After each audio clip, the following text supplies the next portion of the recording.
At my wedding, my parents gave a speech about their successful children and didn't mention me once. The DJ then announced I'd been covering their debt for 5 years. Mom fainted. Dad's face went purple. 3 months ago, my wedding turned into a masterclass in family dysfunction, and I'm still picking shrapnel out of my soul. I'm Brenda, 32, and I just married the most incredible man alive, Jack. But this story isn't about love. It's about how my parents weaponized what should have been my perfect day to remind me I'm their personal bank account. Meet the cast. My parents, Richard and Carol, are suburban peacocks who think success means impressing the neighbors. Dad sells insurance but acts like he runs Goldman Sachs from his strip mall office. Mom moves maybe 3 houses a year, but considers herself the next real estate mogul. They live in a Pinterest fever dream of granite countertops they couldn't afford, matching Honda Pilots replaced like clockwork, and a lawn Dad treats like sacred ground. Then there's golden boy Jake, 29, marketing guru at some startup nobody's heard of, driving a leased BMW that costs more than my mortgage, living his best Instagram life in a downtown loft. Every family dinner is the Jake Show. Did you see Jake's promotion? Jake's girlfriend is so lovely. Jake's revolutionizing digital landscapes. Princess Emma, 26, just graduated from an overpriced private college with a communications degree, which apparently qualifies her to find herself while living rent-free at home. She works part-time at a boutique selling $200 candles, calling it her career exploration phase. Everything Emma touches turns to artistic gold, even when she's literally folding aromatherapy products. And me? I'm the invisible middle child who somehow became everyone's financial lifeline. I work logistics for a regional shipping company. Not glamorous, but I coordinate the stuff that keeps the world moving. I make $95,000 keeping goods flowing from A to B, live in a modest house with a 7-year-old F-150, and apparently that makes me the family's designated ATM.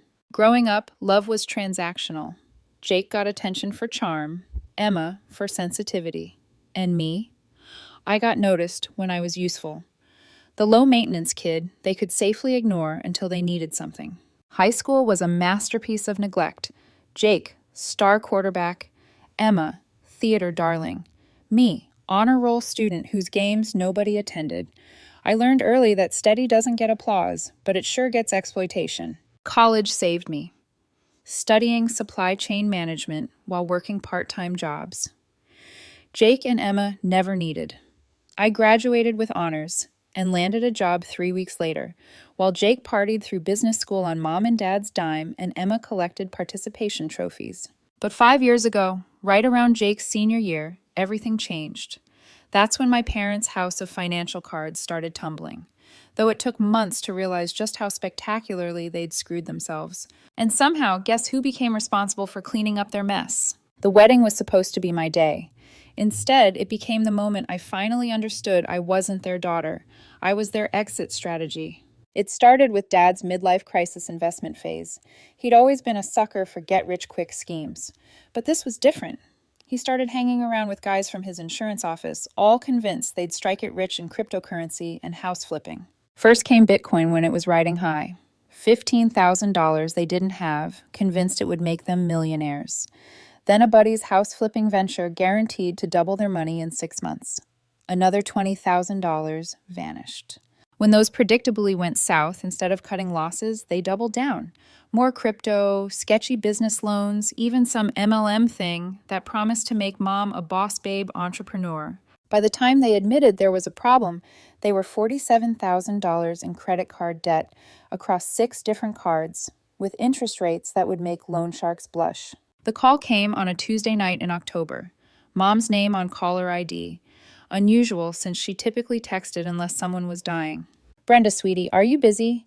Her voice had that fake bright quality she used when hiding something. 20 minutes later, I was at their expensive dining room table, bought on credit, naturally, staring at the carnage. Bank statements, credit card bills, loan documents, spread out like war plans. Dad was clearing his throat nervously while Mom fidgeted with her wedding ring. They looked like kids caught shoplifting. "We're in a bit of a financial bind," Dad said, his insurance salesman voice cracking. "A bit of a bind, right?" They spent an hour explaining their investments, how they'd tried digging out by taking cash advances, only making things worse, how bankruptcy would destroy their credit forever. "We don't want to burden you kids," Mom said, voice cracking, "but we need to act fast." Here's the thing. They didn't call a family meeting, didn't ask Jake or Emma for help, just me. Because I was the only one with savings, good credit, and the stability to bail them out. Jake was maxing his own cards, maintaining his lifestyle. Emma was still in college on their dime. But me? I was responsible. They knew I'd fix it, because that's what I always did. "How much?" I asked, dreading the answer. $50,000 would cover everything, Dad said. I should have said no, should have told them to file bankruptcy and face consequences. Instead, I did what I always did. I fixed their problem. That weekend, I took out a $50,000 personal loan. They cried when I transferred the money, calling me their hero daughter. That feeling lasted until their next financial emergency. 6 months later, roof repairs. Insurance won't cover it all. Another $8,000. Dad's car transmission. "I need it for work, sweetheart." Another $4,500. Emma's senior year. Student loan fell through. Another $15,000. Jake's engagement party. First impressions matter. Another $7,000. Jake's wedding. We want him to have the perfect day. Another $12,000. Every single time it was temporary. Every time they'd pay me back once they sorted their finances. Every time I transferred money, because that's what family does. I kept a spreadsheet. Call me obsessive. The original $50,000 plus all subsequent emergencies plus interest I was paying on loans to cover their expenses. Total loaned over 5 years, $127,000. Amount they'd paid back, zero. Not a single payment, not even $50 to show good faith. But it gets better. Every month I'd get chatty calls from Mom, updating me on their lives. New furniture, Florida vacations, Dad's golf clubs, Emma's Europe trip, Jake's expensive condo housewarming. They were living better than ever while I made payments on loans that funded their lifestyle. At family gatherings, I got to hear them brag about Jake's marketing success and Emma's bright communications future. When people asked what I did, Dad would wave dismissively. "Brenda works in shipping. Very reliable job. Like I was a postal worker." Jake's campaigns fascinated everyone. Emma's job search brought suggestions and connections. When I mentioned my work, conversation moved on within minutes. I was the family's financial backbone, but might as well have been invisible. They'd reframed our relationship completely. I wasn't the daughter who'd save them from bankruptcy. I was just Brenda, the responsible one, doing fine on her own. The money wasn't a sacrifice. It was just what I did because I was stable. They'd convinced themselves I owed them this support. After all, they'd raised me, fed me, put me through college, with my scholarship and jobs. But who's counting? Except they'd given me nothing but the opportunity to pay for their mistakes. Enter Jack, whom I met at a logistics conference 3 years ago. He was making sarcastic comments under his breath during a boring warehouse optimization presentation, and I knew I wanted to get to know him better. He's brilliant, one of the youngest supply chain directors at his company, and funny in that sharp, no way that cuts through pretense like a knife way. Zero tolerance for manipulation or dishonesty. When I told him about my family's financial situation around month 3, his reaction was immediate. "Wait, let me get this straight," he said, setting down his coffee. "You've loaned them over $100,000. They've never paid back a penny, and they don't even acknowledge what you've done?" "It's complicated," I said, my default response. "No, it's not complicated. You're their daughter, not their bank." Jack grew up working class, where everyone contributed according to their means, and help was acknowledged, appreciated, and reciprocated. The idea of parents systematically exploiting their child's generosity while treating her like an afterthought was foreign to him. "This isn't normal, Brenda. Healthy families don't work this way." When we got engaged after 2 years, Jack wanted a simple wedding. "I don't need a big production. I just want to marry you and have people we love witness it." My parents had other ideas. I mentioned our venue choice, a nice community center with a beautiful garden for 75 people. Reasonable rental, perfect space, manageable costs. Mom's reaction was horrified. "You can't have your reception at a community center, Brenda. What will people think? This is our daughter's wedding." Suddenly, it was their daughter's wedding. They pushed for bigger venues, better caterers, open bars, upgraded everything. "We'll help pay for it," Dad promised. "We want this to be special." I should have known better, but I tried keeping peace. We compromised on a historic inn with a beautiful ballroom, elegant without being ostentatious. Final budget $28,000. More than initially planned, but reasonable. 2 weeks before the wedding, guess who came knocking? Brenda, we need to talk, Dad said apologetically. Dad's commission check didn't come through, Mom explained when I went over. The sale fell through, and now they were in a tight spot, their favorite phrase for explaining unmet obligations. We can't contribute as much as we wanted to. As much as they wanted to, they hadn't contributed anything yet. Everything required advance payment. How much can you actually cover? I asked. Well, we can probably manage about $2,000, Mom said. Maybe $3,000 if we stretch and put it on the credit card. $3,000 for a wedding. They'd insisted on upgrading from $12,000 to $28,000. Jack was in the kitchen loading the dishwasher with enough force to suggest he was imagining my parents' heads. When they left, he gave me that look. Let me guess. They want you to cover the difference. Of course they did. And like an idiot, I agreed, transferring money to cover almost the entire wedding cost.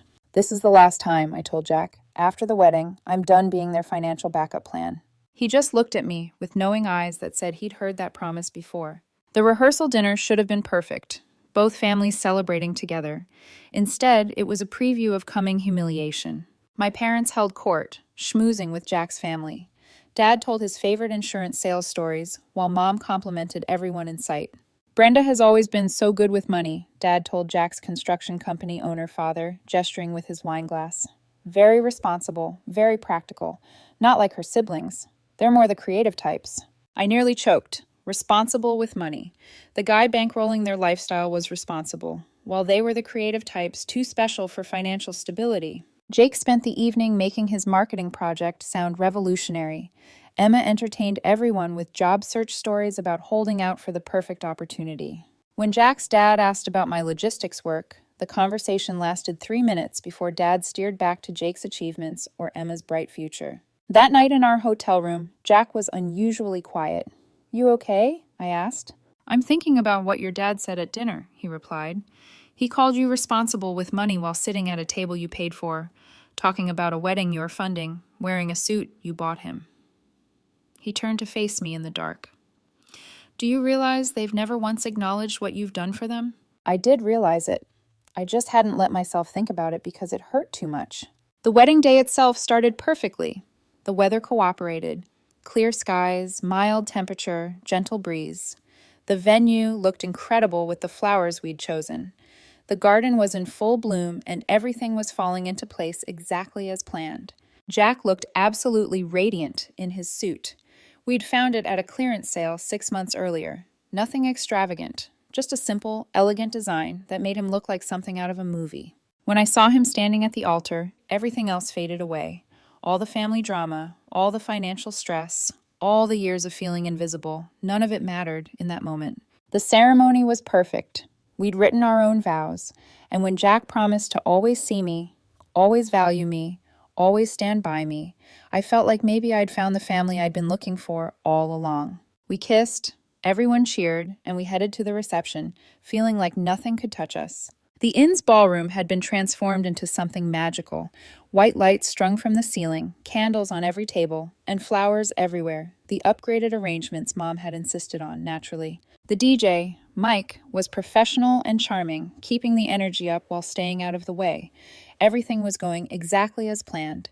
Dinner was excellent. We'd chosen a local caterer known for their quality, and the food was worth every penny of the premium we'd paid. The cake was beautiful, the bar was well stocked, and our guests seemed to be having a wonderful time. Then came time for the speeches. Jack's father went first, as tradition dictates. Tom stood up with his whiskey in hand and delivered the kind of toast that every father of the groom should give. He talked about watching Jack grow up, about his strength and intelligence, about how proud he was of the man he'd become. He welcomed me into their family with genuine warmth, telling everyone that he couldn't have asked for a better daughter-in-law. Jack's always been able to see through bullshit, he said, which got a laugh from everyone who knew him. So, when he told me he'd found someone special, I knew she had to be the real deal. Brenda, welcome to the family. We're lucky to have you. There wasn't a dry eye in the house. It was exactly the kind of speech I'd always imagined a father giving at his child's wedding. Proud, loving, genuine. Then it was my father's turn. Dad stood up, straightened his tie, the one from the expensive suit I'd bought him for the occasion, and tapped his champagne glass with a knife. The room quieted down, and he waited for everyone's attention with the practiced timing of someone who'd given plenty of presentations in his career. He looked around the room, smiling at familiar faces, clearly enjoying being the center of attention. "Carol and I are so proud to be here today, celebrating this wonderful occasion," he began, his voice carrying that smooth, professional tone he used for client presentations. "When you raise children, you hope and pray they'll grow up to be successful, productive members of society." So far, so good. Standard father of the bride material. Well, I can tell you that Carol and I have been truly blessed in that regard. We have raised children who have exceeded our every expectation. My stomach started to drop. I knew that tone. I knew where this was going. Our son Jake has built an impressive career in digital marketing, working with major brands and developing strategies that have generated millions in revenue for his company. Just last year, he gave us the beautiful wedding that brought his lovely wife, Amanda, into our family. The room was listening politely, waiting for him to get to the part about me. You know, the bride, the person whose wedding this was supposed to be. And our daughter Emma, well, she's just at the beginning of what I know will be an incredible journey. She's got a degree in communications from one of the finest private colleges in the state, and she's already making waves in the creative industry. The sky is the limit for that girl. He paused, looking around the room with obvious pride, soaking up the attention. Carol and I couldn't be prouder of our successful children. They've made us the luckiest parents in the world. And then he raised his glass with a flourish. To Brenda and Jack. That was it. That was the entire speech. He talked about Jake's career success, Emma's bright future, their successful children, plural, without mentioning a single thing about me except my name at the very end, like an afterthought. The room was confused. I could see people looking around, murmuring to each other, wondering if he was finished. Jack's hand found mine under the table and squeezed so hard it almost hurt. His face was flushed with anger and embarrassment. Not for himself, but for me. Then my mother stood up to add her contribution. "We're just so happy that Brenda found someone willing to take care of her," she said with a laugh that sounded forced even to my ears. "We always worried she'd end up alone since she's so focused on work all the time. But Jack seems like such a practical, sensible man, perfect for someone like Brenda. Someone willing to take care of me, like I was some kind of charity case who'd been lucky to find anyone at all." The applause that followed was polite but confused. People weren't sure what they'd just witnessed, but they could sense something was off. Jack's family looked uncomfortable. My coworkers were exchanging glances. Even some of my extended family members seemed puzzled by the lukewarm, backhanded nature of my parents' toast. I sat there trying to keep my expression neutral, while inside I was burning. $127,000. 5 years of bailing them out of every crisis. A wedding I'd paid for almost entirely myself, including the clothes they were wearing and the food they were eating. And this was how they saw me, as the boring workaholic daughter who'd gotten lucky in love. Mike, the DJ, seemed to sense something was wrong. He was a consummate professional, the kind of guy who'd probably seen every variety of family dysfunction at wedding receptions, and he could read a room better than most therapists. He approached our table during the confused applause that followed my mother's speech.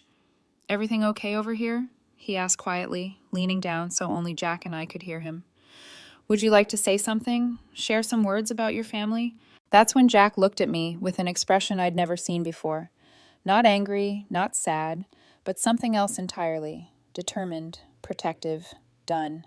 "Actually," he said loud enough for Mike to hear clearly, "there's something important the guests should know about Brenda, about what kind of woman they're celebrating tonight." Mike nodded and handed him the microphone without hesitation. Jack stood up slowly and the room quieted down again.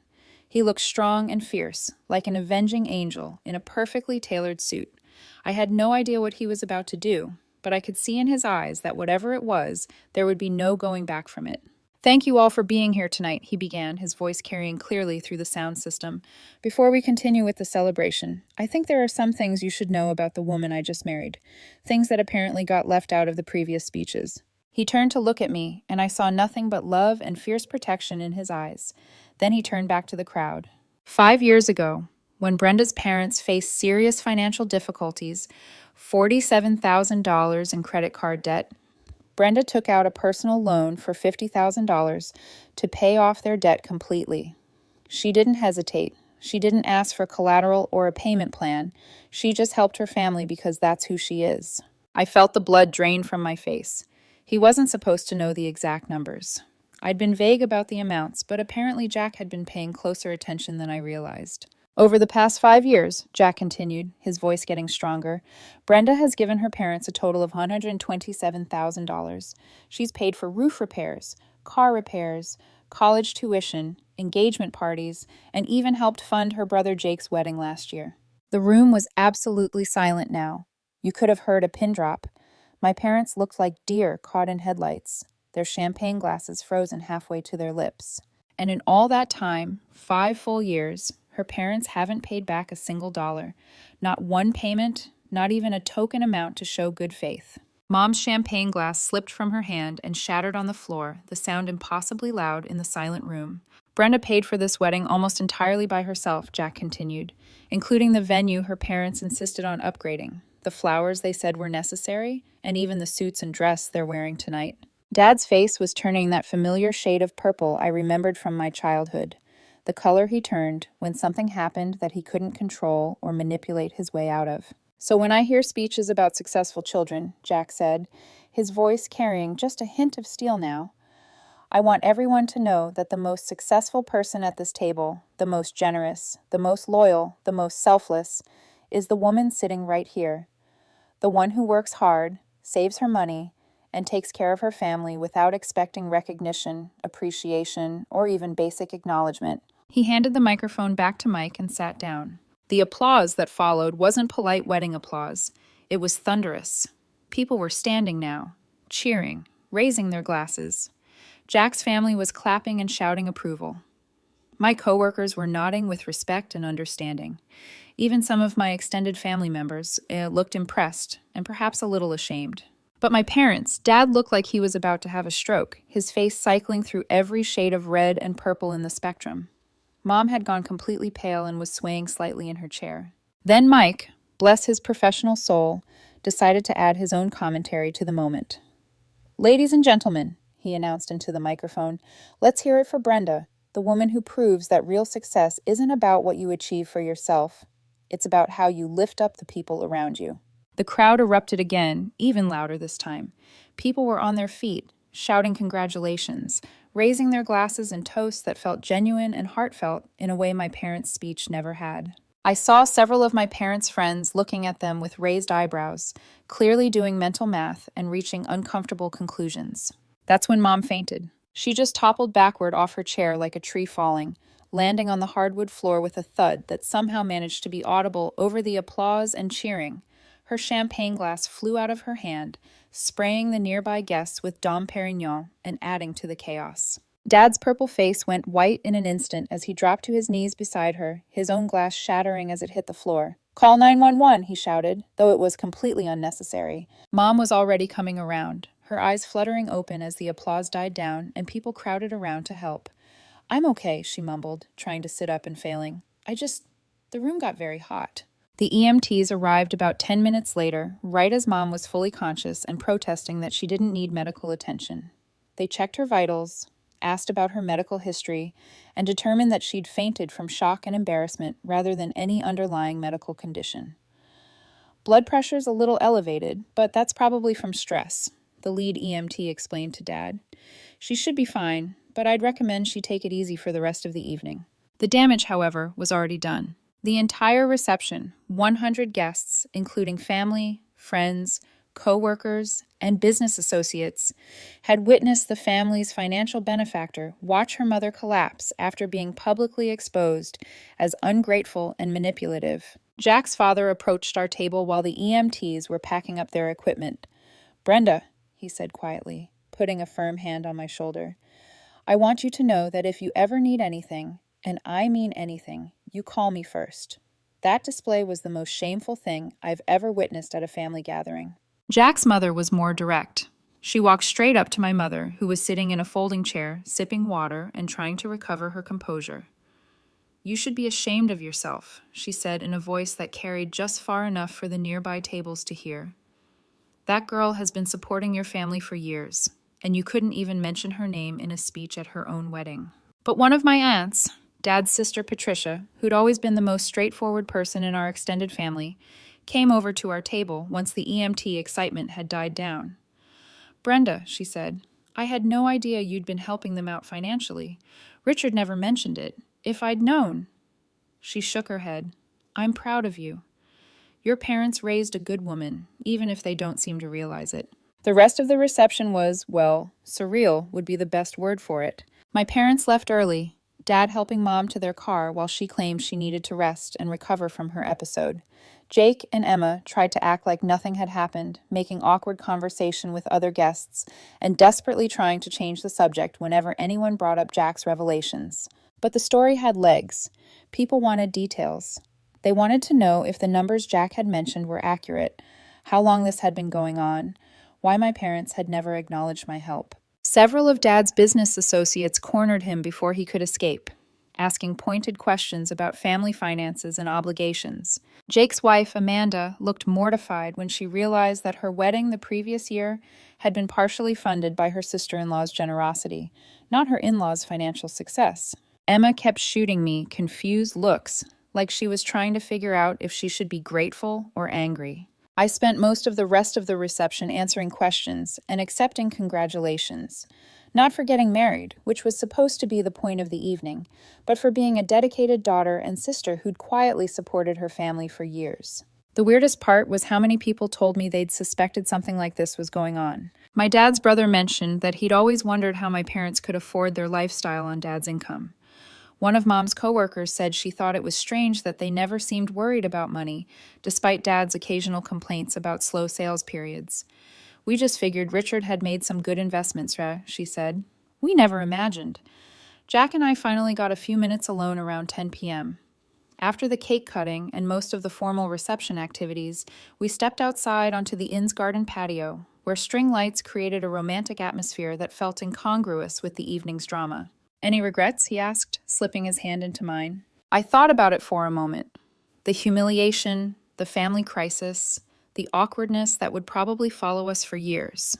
Then I thought about 5 years of being taken for granted, of watching my parents praise their other children while treating me like a walking ATM. "Only one," I said. "I should have done it myself years ago." We left for our honeymoon in Tuscany the next morning, and for 2 wonderful weeks we drank wine, ate incredible food, explored medieval villages, and didn't think about family drama once. It was exactly the reset we needed. Time to focus on being newlyweds instead of the children of dysfunctional parents. When we got back, reality was waiting for us like a patient predator. My voicemail was full. Text messages crowded my phone. Emails filled my inbox. The wedding revelations had apparently dominated my family's life for the entire 2 weeks we were gone. "Dad, we need to talk immediately. What Jack did was completely inappropriate and has caused serious problems in the family." Jake, "Sis, why didn't you ever tell me about the money situation? I feel like an ass." Emma, "Are you seriously trying to make Mom and Dad look bad at your own wedding? That was so selfish." Mom, "I'm still recovering from the embarrassment. How could you let him humiliate us like that in front of everyone?" Extended family members had opinions too.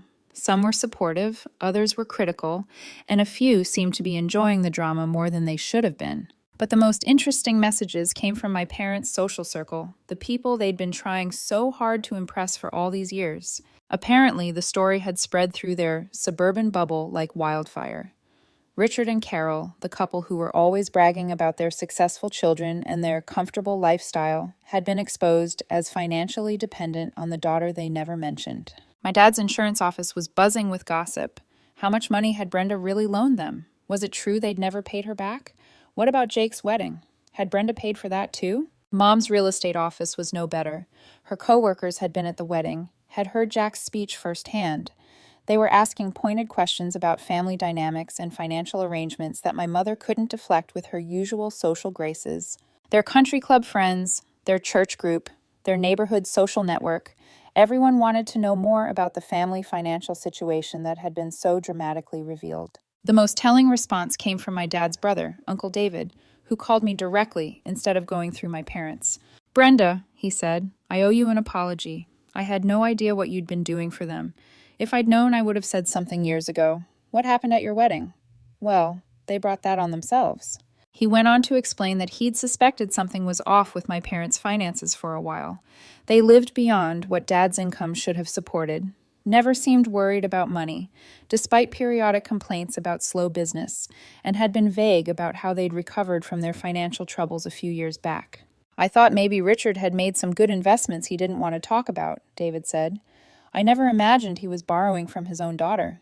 But the real bomb dropped when I decided to do some research into their actual financial situation. Remember how I'd been keeping a detailed spreadsheet of everything I'd loaned them?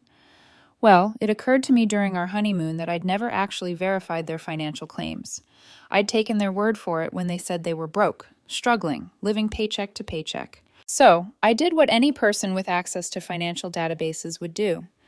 I looked up their public records. Property records showed they'd refinanced their house twice in the past 5 years, pulling out equity both times. The first refinance had happened about 6 months after I'd paid off their credit card debt. They'd taken out $35,000 in cash, supposedly for home improvements. The second refinance, 2 years later, had netted them another $28,000. Vehicle records showed they owned both of their Honda Pilots outright. No car loans, both titles clear. Dad's newer Pilot had been purchased with cash in 2019, right around the time I'd covered Emma's tuition shortfall. I also had access through my work's financial services partnership to request credit reports for debt verification purposes. What I found made my blood pressure spike. They had excellent credit. Not just good, excellent credit scores in the high 700s. No late payments. No outstanding balances on any credit cards.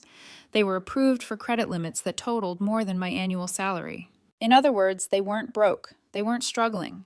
They had been using my money to maintain a lifestyle they couldn't afford while building up their own savings and home equity. The final piece of the puzzle came when I drove past their house one afternoon and saw a new Lexus SUV in the driveway. A quick online check showed it was this year's model, starting price around $55,000. They'd been crying poverty while making luxury purchases. I called my dad and told him we needed to meet, all of us. We met at a Starbucks near their house, neutral ground where they couldn't control the environment or the conversation. Mom looked nervous, Dad was defensive, and I was done with their lies. I did some research, I said, sliding a folder across the table.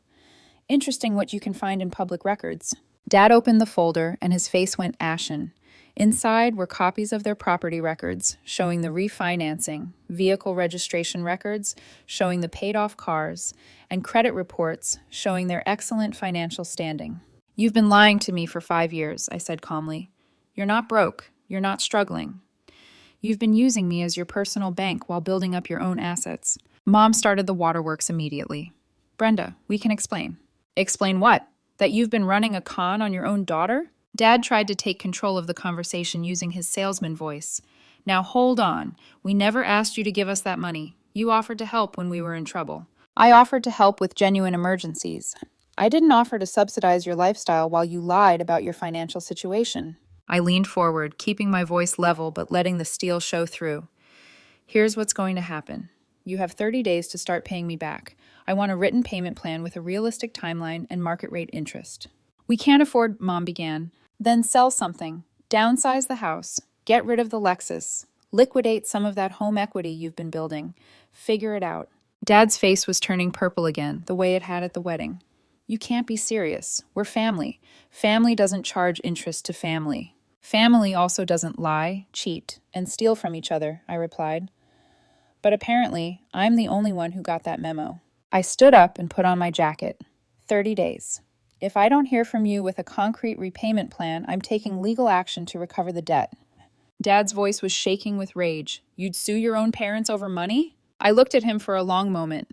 This man who'd raised me but never really seen me, who'd taken my generosity for granted while treating me like an afterthought. Try me, I said, and walked out. The payment plan never came. Instead, I got a series of increasingly desperate phone calls and messages. Jake called to tell me I was being unreasonable. They're getting old, sis. They can't handle this kind of stress. Can't you just work something out? Emma was more direct in her criticism. You're tearing this family apart over money. Is that really what's important to you, making Mom and Dad suffer? Even some extended family members tried to play mediator. Surely you can come to some kind of understanding, they said. They're embarrassed enough. Do you really need to make it worse? The answer was yes. I did need to make it worse, because embarrassment isn't the same as accountability. And I was done being the family's financial safety net. 3 months after the wedding, I filed a civil lawsuit to recover the debt. It became a matter of public record, which meant their entire social circle could look up the case details and see exactly how much money they owed their daughter and how they'd refused to pay it back. The house went up for sale 2 weeks after they were served with the papers. Jake and Emma both tried to intervene then, calling to ask if I'd drop the lawsuit if they started making token payments. Too little, too late, I told them. You've had 5 years to notice what was happening and 5 months since the wedding to make things right. I'm not interested in token payments or family negotiations. I want my money back with interest according to the legal judgment.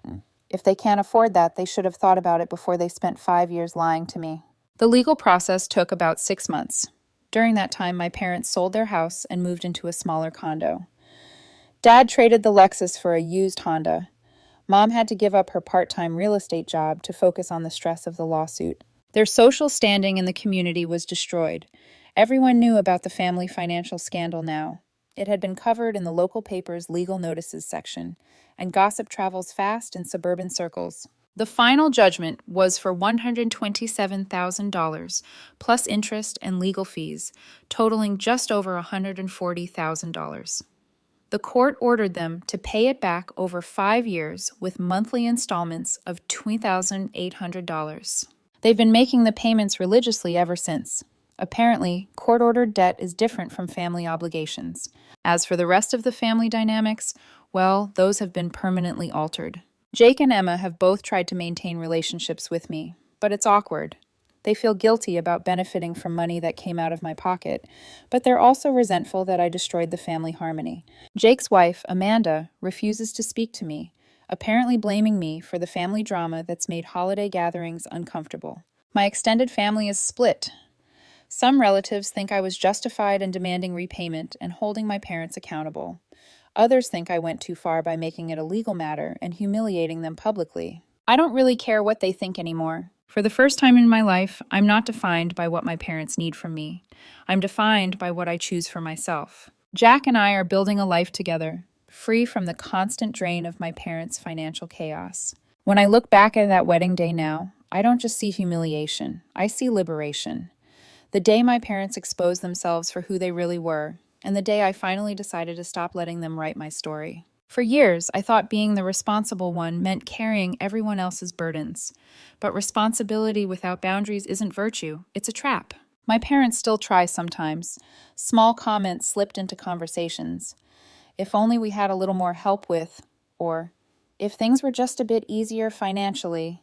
But now, I just smile politely and change the subject. Because Brenda, the invisible daughter, the family's personal bank account, is gone. And Brenda, the woman who took her life back, is here to stay.